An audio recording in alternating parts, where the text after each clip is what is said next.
Hello दोस्तों, कैसे हैं आप लोग। आशा करते हैं आप लोग अच्छे होंगे और मन लगा के पढ़ाई कर रहे होंगे। आज है 24 अगस्त। आज हम लोग करेंगे द हिंदू न्यूज़पेपर के आर्टिकल्स का ब्रेनस्टॉर्मिंग। तो चलिए करते हैं। तो हम लोग ने सोचा है कि थोड़ा आप लोग को सुबह सुबह थोड़ा मोटिवेट किया जाए। तो don't wait for the perfect moment, take the moment and make it perfect. तो देखिए, कोई मोमेंट आपके लिए परफेक्ट नहीं बना। आपको परफेक्ट बनाना है या उसको छोड़ना। आप यदि उस टाइम आप यदि उसको काम कर देते हैं, कंप्लीट कर देते हैं टास्क को, तो वो आपके लिए परफेक्ट मोमेंट हुआ। और यदि आप उसको छोड़ देते हैं तो ये आपके लिए कोई मोमेंट ही नहीं रहा। तो इसका मतलब यह है कि ये आपके हाथ में है कि आपको हर दिन आपको कैसे देखना। तो आप तो जानते हैं कि बोलता है कि लाइफ और हमेशा हर एक नया दिन एक नया कैनवस की तरह है, प्लेन कैनवस की तरह। इसका मतलब यह है कि आप उसको कैसे आप पेंट करेंगे। आप यदि उसको अच्छा पेंट करेंगे तो अच्छा दिखेगा। तो आप इस चीज को ऐसे समझ सकते। तो चलिए, आगे बढ़ने से पहले आपको फिर एक इंफॉर्मेशन दे देना चाहता हूँ। हम लोग ने माइलस्टोन प्रोग्राम स्टार्ट किया है टेलीग्राम में, जो पेड रहेगा 499। इसका फीस रखे हैं, जो एक मिनिमम प्राइस। और ये 16 अगस्त से स्टार्ट हो चुका है। और आप लोग को यहाँ पे डेली टास्क मिलता है और आपको डेली करना है। इससे क्या होगा, आप एक रेगुलर डिसिप्लिन मैनर में आप पढ़ाई को कंटिन्यू रख सकते हैं। तो चलिए पहला आर्टिकल करेंगे।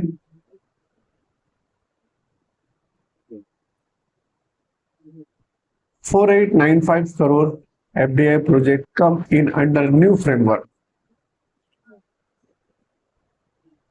तो 29 एफडीआई पर्सनल मिले हैं, जिनकी टोटल वैल्यू 4895 करोड़ है।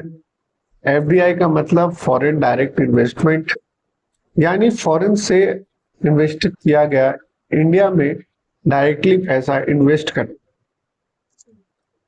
इससे कैपिटल, टेक्नोलॉजी और बिजनेस एक्टिविटीज इंडिया में बढ़ सकती है। किसी फॉरेन इन्वेस्टमेंट में चाइनीज ओनरशिप 10% तक है। तो कुछ केस में इन्वेस्टर ऑटोमेटिक रूप से इंडिया में इन्वेस्ट कर सकते हैं। मतलब हर इन्वेस्टमेंट के लिए पहले गवर्नमेंट से प्रायर अप्रूवल लेना जरूरी नहीं होगा। यही पॉलिसी चाइनीज इन्वेस्टमेंट को लिमिटेड लेवल पर फैसिलिटेट करती है। इस पॉलिसी अपडेट और इन्वेस्टमेंट प्रपोजल को ministry of commerce and industrial administer करेगी। नोडल मिनिस्टर का सिंपल मतलब है वो सेंट्रल मिनिस्टर जो पर्टिकुलर पॉलिसी या प्रोसेस के कोऑर्डिनेट और इम्प्लीमेंट करती है। इस केस में फॉरेन इन्वेस्टमेंट जो है, इससे रिलेटेड पॉलिसी फ्रेमवर्क को हैंडल करने की मेन रिस्पॉन्सिबिलिटी इसी मिनिस्ट्री की है। Proposal Mauritius, United state, south Korea, Japan, Singapore, Luxembourg और कैरिबियन आइलैंड जैसे जुरिडिक्शन में आए हैं। इसका मतलब फॉरेन कैपिटल सिर्फ एक कंट्री के नहीं आ रहा, बल्कि multiple national invest financial centre और इकोनॉमी के थ्रू इंडिया में इन्वेस्ट प्रपोजल आ रहे। Investment mainly information technology, artificial intelligence, data centre, transport, pharmaceutical और मैन्युफैक्चरिंग जैसे सेक्टर में फोकस्ड है। ये सेक्टर फ्यूचर इकोनॉमी के लिए इंपॉर्टेंट है, स्पेशली एआई और डाटा सेंटर डिजिटल इकोनॉमी को सपोर्ट करता है, जबकि मैन्युफैक्चरिंग को फार्मा एम्प्लॉयमेंट में प्रोडक्शन और सप्लाई चेन कैपेबिलिटी को स्ट्रेंथन कर सकता है। तो यूपीएससी के पर्सपेक्टिव से ये डेवलपमेंट इंपॉर्टेंट है, क्योंकि इंडिया के तरफ से नेशनल सिक्योरिटी और स्ट्रेटेजिक कंसर्न को केयरफुली मॉनिटर करना है, स्पेशली सेंसिटिव कंट्री को इन्वेस्टमेंट में। दूसरी तरफ इंडिया को टेक्नोलॉजी, मैन्युफैक्चरिंग और कैपिटल के लिए फॉरेन इन्वेस्टमेंट भी अट्रैक्ट करता है, यानी पॉलिसी में सिक्योरिटी, इकोनॉमी, ग्रोथ को बैलेंस इंपॉर्टेंट। तो कंक्लूजन में देखेंगे, इंडिया के अप्रोच ये है कि फॉरेन इन्वेस्टमेंट को कंप्लीटली ब्लॉक नहीं करना, बट सेंसिटिव इन्वेस्टमेंट पर कंट्रोल को मेंटेन करना है। चाइनीज ओनरशिप के 10% ऑटोमेटिक रूट देना है, बैलेंसिंग अप्रोच के एग्जांपल है। साथ ही एआई, मैन्युफैक्चरिंग और टेक्नोलॉजी सेक्टर में फॉरेन कैपिटल अट्रैक्ट करके इंडिया को ग्रोथ के पुश करेगा। नेक्स्ट आर्टिकल करेंगे, सेंटर नोटिफाइड की स्कीम, तो मैन्युफैक्चरिंग मोबाइल सेक्टर। तो देखिए, माइती ने 62,500 crore mobile phone manufacturing scheme notify किए हैं। ये एग्जिस्टिंग पीएलआई स्कीम का नेक्स्ट स्टेप है। सिंपल वर्ड में गवर्नमेंट चाहती है कि इंडिया में मोबाइल मैन्युफैक्चरिंग का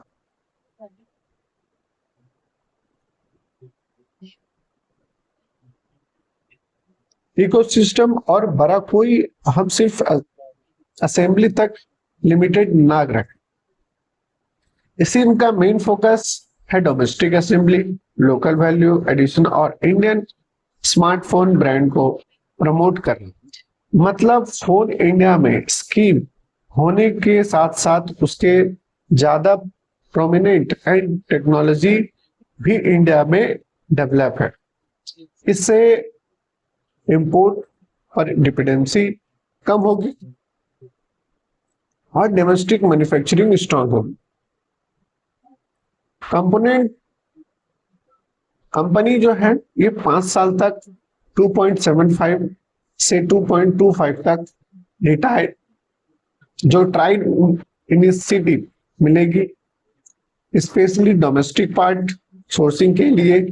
साथ में इस असेंबली यूनिट को इंक्रीमेंटल इंसेंटिव मिलेगी, यानी गवर्नमेंट कंपनी के रिवॉर्ड करेगी अगर वो इंडिया में ज्यादा कंपोनेंट परचेस करने के लोकल सप्लाई चेन डेवलप करती है। तो इंडियन स्मार्टफोन ब्रांड को additional 3% research and development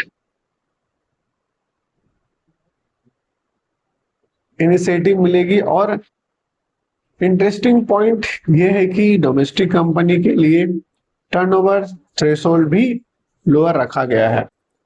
1,000 crore company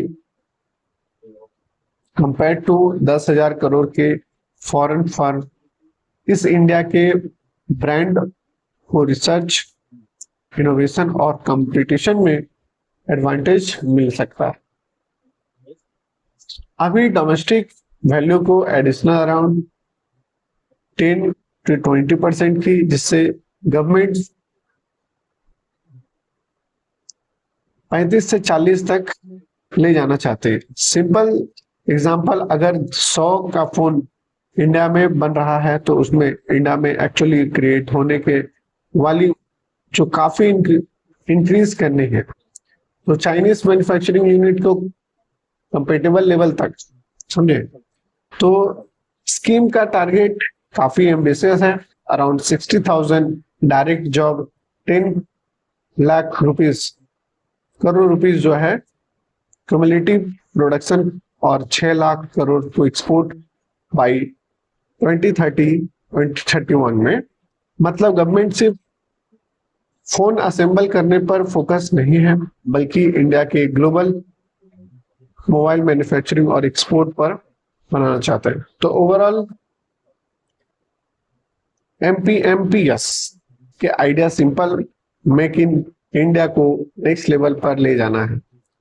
पहले इंडिया में फोन असेंबल होते थे, अब गवर्नमेंट चाहती है कि हम कंपोनेंट जो रिसर्च एंड डेवलपमेंट टेक्नोलॉजी भी यही डेवलप हो सके। तो नेक्स्ट आर्टिकल करेंगे, supreme court allowed scrap MNREGA and good affective scheme.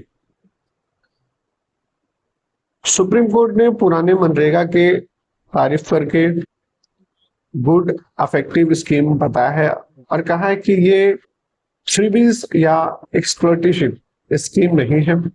Court ने रूरल फ्रेमवर्क एम्प्लॉयमेंट सिक्योरिटी देने के रोल को रिकॉग्नाइज किया है।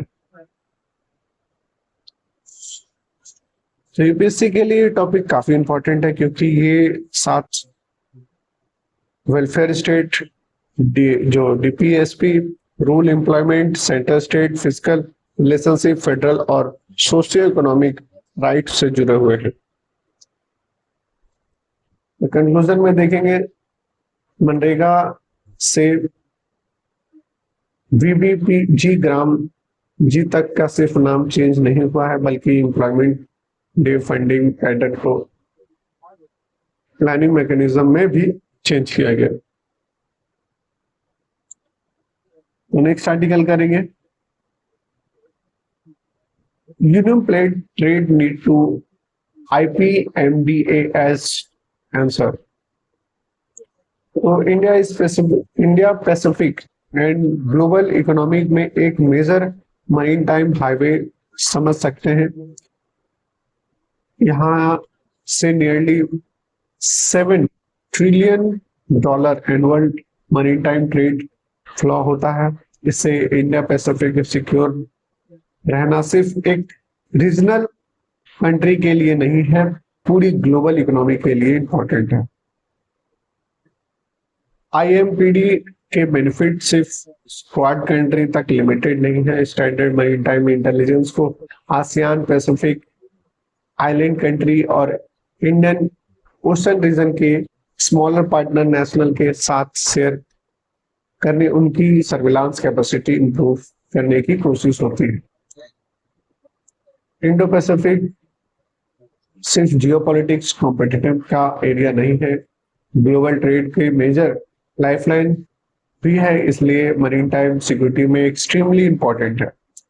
IPMDA सैटेलाइट टेक्नोलॉजी और इंडिया के IFCORS जैसे मैकेनिज्म कंट्रीज के सस्पिशियस एक्टिविटी डिटेक्ट करने में हेल्प करती है। नेक्स्ट आर्टिकल करेंगे, ensuring equity in India education process.